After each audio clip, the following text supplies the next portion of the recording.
الحمد لله والصلاة والسلام على رسول الله أما بعد رب اشرح لي صدري ويسر لي أمري واحلل عقدة من لساني يفقهوا قولي. Alhamdulillah, last week we finished covering the Tafseer of Surah Fatiha, and this week we'll be moving on inshallah to the final juz, 30th juz of the Quran. And instead of starting at the beginning, I decided to start from the back. So from Surah Falaq and Surah Nas. But instead, because these two surahs, they were revealed at one time, they were revealed simultaneously. So inshallah this week we'll begin with the Tafseer of Surah Falaq. In many other places, both these surahs are linked. Nabi sallallahu alayhi wa sallam afterward recite both these surahs together in Salah. Surah Falaq in the first rakat and Surah Nas in the second rakat. That's why these surahs are also known as al-mu'awwidhatayn. Many people often get this wrong. We recite mu'awwidhatayn, or is al-mu'awwidhatayn. Okay, now to understand this surah, many commentators, they mention two things. I'll try to understand these two things before we move on. There's one term in Arabic which is al-musta'adhu bihi, another term is al-musta'adh min. Al-musta'adh bihi is the person's protection you are seeking. So if you are seeking protection, the person's protection you are seeking is referred to as al-musta'adh bihi, and al-musta'adh min is from whom you are seeking protection from. So obviously in both surahs, al-musta'adh bihi is referring to Allah subhanahu wa ta'ala, but al-musta'adh min, from what we are seeking protection from, this changes. So take the overview of the surah.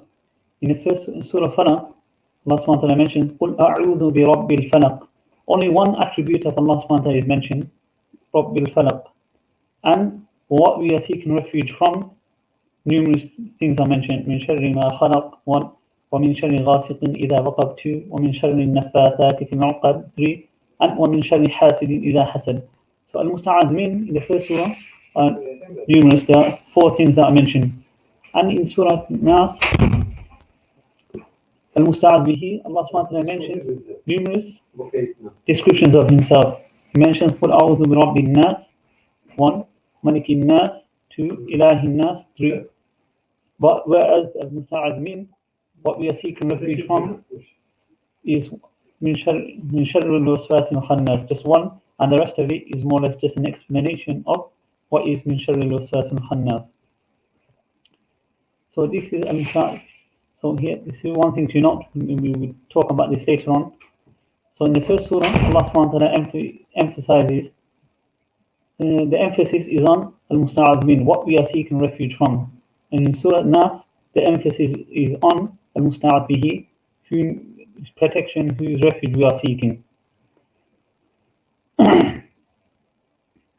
So the context I mentioned regarding this, Surah Falaq, the things that we are seeking refuge from in Surah Falaq are things that are outside the human control, that are not within our control. So قُلْ مِنْ شَرِّ مَا خَلَقْ وَمِنْ شَرِّ غَاسِقٍ إِذَا وَقَبْ, from the darkness of the night when it enters. So the darkness, the evils of the night, is not linked to our actions.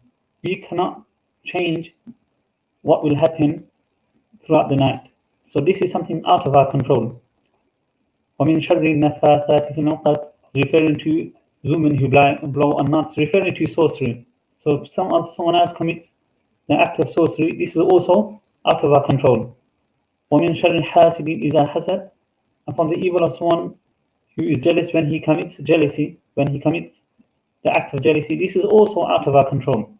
وَمِنْ شَرِّ حَاسِدٍ إِذَا حَسَدَ. So all these things that are out of our control. But in Surah Nas, Allah subhanahu wa ta'ala refers to, we seek refuge in Allah subhanahu wa ta'ala from the evil of the whisperers, waswasa. And waswasa, when it happens, ultimately the person who acts upon that waswasa, those whispers, is the human being himself. So even on the day of Yawm al-Qiyamah, if Allah subhanahu wa ta'ala was to ask, we have to question why you committed such and such sin. You can't rely and say it was waswasa of shaitan, or it was waswasa of so-and-so, or the whisper of so-and-so, because ultimately we have power over, we have the right, we have the ability to act upon that whisper, that waswasa or not.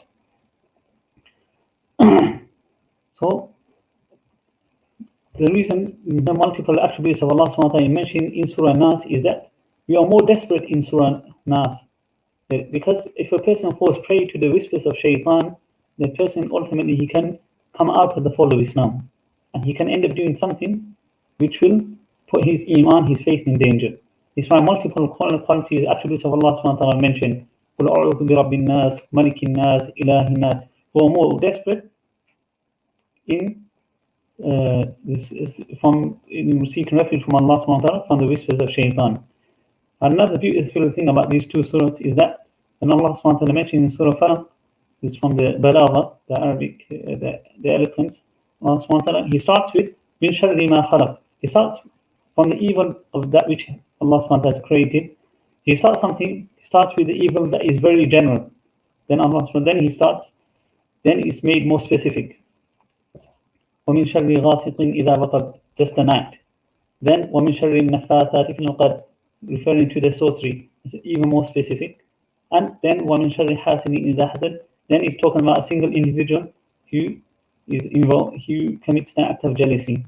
So it goes from being very general to more specific, and ultimately just a single individual. Now, what is the background of this surah? What is the historical context of this surah? Many of the mufassirun, the commentators, have said that this surah was revealed approximately in the 6th or 7th year of Hijri, 6 or 7 years after the Prophet ﷺ migrated to Medina. And this happened after the peace treaty of Hudaybiyah, after Surah Hudaybiyah. What happened in Hudaybiyah was when Nabi ﷺ and his companions, they left with the intention of performing Umrah from Medina to Makkah. The people of Makkah, they stopped Nabi ﷺ and his companions, and very lengthy, that ultimately they came to this conclusion that they would sign a peace treaty, and the Muslims would not fight with the people of Makkah, and the people of Makkah would not wage war with the Muslims, and they would have a peace treaty, and quite a few restrictions were placed upon the Muslims, but the Nabi Sallallahu Alaihi Wasallam, he agreed, and this peace treaty was signed. Now when this happened, the focus of the Muslims, because the focus of the people of Makkah, the non-Muslims, was no longer towards the Muslims, there was no fear of war. Now the Jews, they realized this, that now the Muslims, their focus is no longer on the people of Makkah, so now we are in danger. So now these people were camped in the place in Khaybar. So they thought to themselves, now we have to do something. Even though these people were continuously tormenting Rasulullah sallallahu alaihi wasallam, they were against Rasulullah sallallahu alaihi wasallam. They were always coming up with plans to try and disturb or trying to harm Nabi Rasulullah sallallahu alaihi wasallam.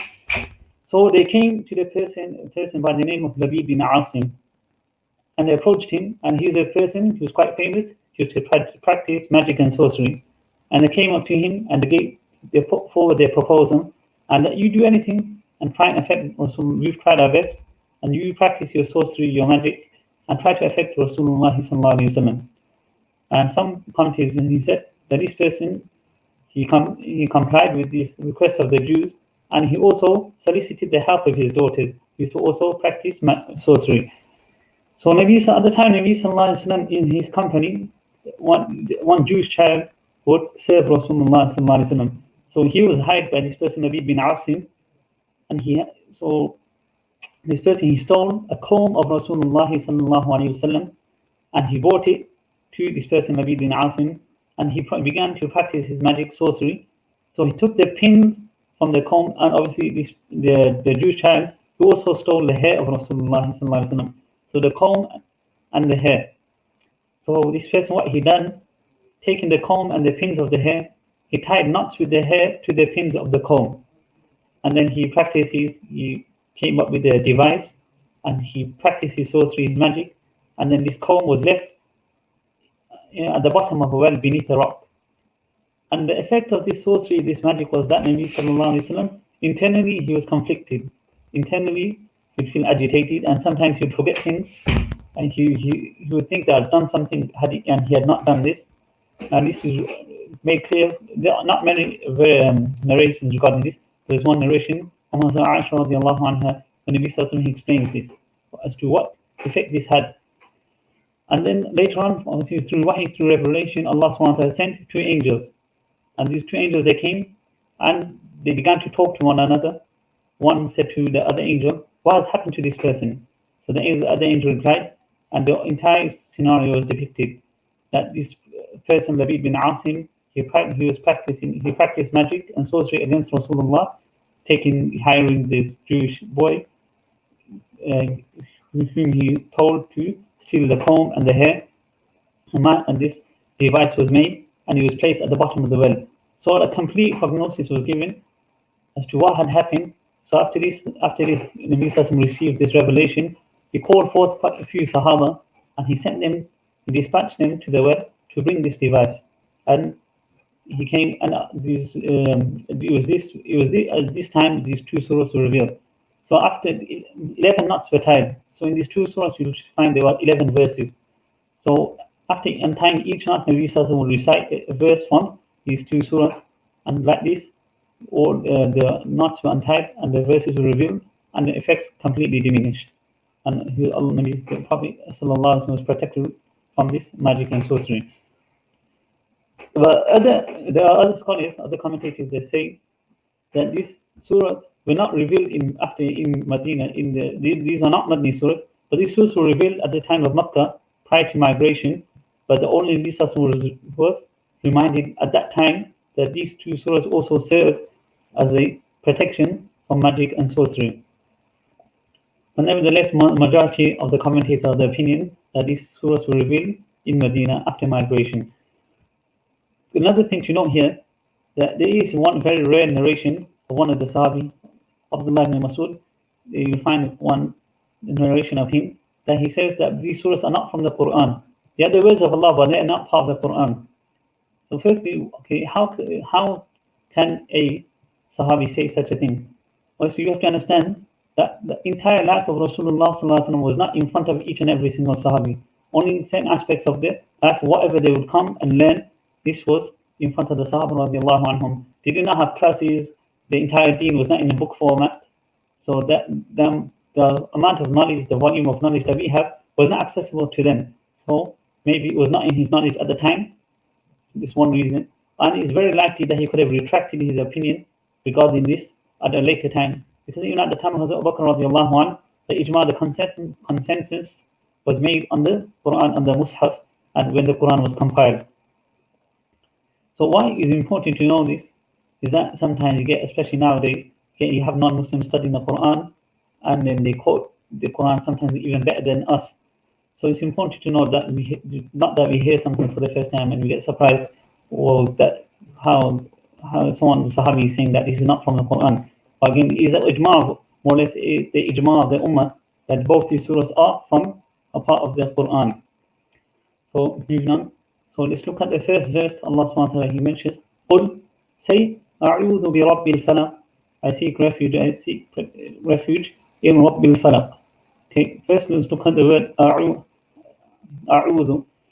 Now in Arabic morphology, you get these words can come from, it has many different forms. You can say أَعَاذَ يُعِيذُ, إِسْتَعَاذَ يَسْتَعِيذُ, أَوَّذَ يُعَوِّذُ, and these are also used in the Quran as well. إِنِّي أُعِيذُهَا بِكَ وَذُرِّيَّتَهَا مِنَ الشَّيْطَانِ الرَّجِيمِ, referring to Maryam alayhi salam. Allah subhanahu wa ta'ala mentions, فَإِذَا قَرَأْتَ الْقُرْآنَ فَاسْتَعِذْ بِاللَّهِ, when you begin reciting the Quran, seek refuge in Allah subhanahu wa ta'ala.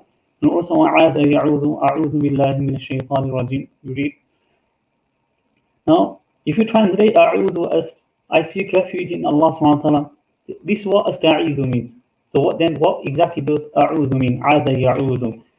Now in some Arabic lexicons they have explained, عَاذَ يَعُوذُ is to cling to someone for protection from something unseen. And عَاذَ يَعُوذُ is an act of submission or surrendering oneself. So عَاذَ يَعُوذُ is I have submitted myself, and إِسْتَعَاذَ يَسْتَعِيذُ is I want to seek refuge. So there's a difference of wanting to do something and having done something already. So عَاذَ يَعُوذُ is to seek refuge. I have submitted myself, and I seek refuge in Allah subhanahu wa ta'ala. And the other thing is from things which are unseen. So all these dangers, especially I mentioned, we seek refuge in Allah subhanahu wa ta'ala from the things which are unseen. And if you are seeking refuge, if you want safety from something which is seen, in Arabic the word ijara is used. So أَعَاذَ يَعُوذُ is referring to those seeking refuge from those dangers which are unseen. So When you say ista'adha, it's referring to generally from shaitan, etc., all these things, magic, sorcery, from all these dangers and evils which are unseen. Then Allah subhanahu wa ta'ala, He mentions, قُلْ أَعُوذُ بِرَبِّ الْفَلَقِ. In Rabb I mentioned in Surah Fatiha, it has different meanings, and we'll come back to that later on. And Falaq. Falaq in Arabic means falaq is to rip open something and something comes out. For example, if a person, if you say falaqa, he ripped open a parcel, and whatever came out, that would be falaq. So these are also, falaq is the meaning, falaq is also means daybreak, because when the rays of the sun, they penetrate through, they tear through the darkness, and you get the day. This is why daybreak or dawn is called falaq. And falaq also includes the meaning of khalq. Some scholars have mentioned that falaq also includes the meaning of khalq, creation. Because everything that is created is a result of something coming out. So, مَا يَخْرُجُ مِنْ أَصْلٍ, everything that comes out, because creation is a result of something which comes out. So they give examples of this. Now, وَالْأَمْطَارُ مِنَ السَّحَابِ, the rain falls, comes out from the cloud. So this is example of khalq. وَالنَّبَاتُ مِنَ الْأَرْضِ, plants, etc., whatever comes out from the ground, it comes out, it tears through the ground. وَالْأَوْلَادُ مِنَ الْأَرْحَامِ, and children are born through the wombs of their mothers. So all of these are examples of things coming out, and so the word falaq here also gives the meaning of creation. So this is how the previous surah, Allah subhanahu wa ta'ala here in Surah Ikhlas, قُلْ هُوَ اللَّهُ أَحَدٌ, Allah subhanahu wa ta'ala, one verse is mentioned, لَمْ يَلِدْ وَلَمْ يُولَدْ. The concept Allah subhanahu wa ta'ala, neither does He give birth nor was He given birth to. So because Allah subhanahu wa ta'ala is Rabbul, so this is how the two surahs are tied. This is a connection.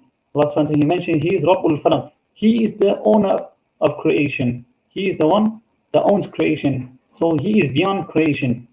This is how Allah subhanahu wa ta'ala is somewhat of a continuity between Lam Yalid wa Lam Yulad, between the previous surah and this next surah, this first verse.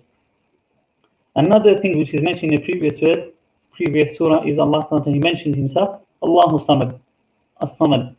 The gist of As-Samad is that يحتاج إليه كل شيء ولا يحتاج إلى شيء. That everything depends upon Allah, the being of Allah subhanahu wa ta'ala, and Allah subhanahu wa ta'ala is not dependent upon anything. That's why you say Samada ilayh is in Arabic, basically you rely on that person, you're in complete need of that person. So when Allah subhanahu wa ta'ala, He mentions Himself as As-Samad, that the being whom Allah subhanahu wa ta'ala, everything is in need of, then in this surah is a practical kind of manifestation of this, because we are ourselves submitting and surrendering ourselves to the being of Allah subhanahu wa ta'ala, saying that we need your help and we need your protection, and I have come into your protection. So this is how the two surahs are tied. قُلْ أَعُوذُ بِرَبِّ الْفَلَقِ. Then Allah subhanahu wa ta'ala, then after this He mentions the different evils in this surah. مِنْ شَرِّ مَا خَلَقْ وَمِنْ شَرِّ غَاسِقٍ إِذَا وَقَبْ. Again, so there's a few things that left to mention in the word falaq. I mentioned that it means to tear open and whatever comes out. So because Allah subhanahu wa ta'ala, He mentions Himself as a being, the Rabb, the owner Rabb of this act of tearing open. So all these evils that I mentioned later on, مِنْ شَرِّ مَا خَلَقْ, from the evil of which Allah subhanahu wa ta'ala has created, then وَمِنْ شَرِّ غَاسِقٍ إِذَا وَقَبْ, from the evil of the night when it enters. So in other words, we are saying from all these evils, Allah subhanahu wa ta'ala is the being that tears open the night, the darkness, the evils of the night. Allah is the one that tears open the evils of the sorcery and from the jealousy as well. So Allah subhanahu wa ta'ala is the being that removes all this anxiety, all this tightness that person is feeling, and you feel a sense of relaxation and being calm, because Allah subhanahu wa ta'ala is Rabbul Falaq. He removes all of that, He tears apart all of that, and everything is made smooth.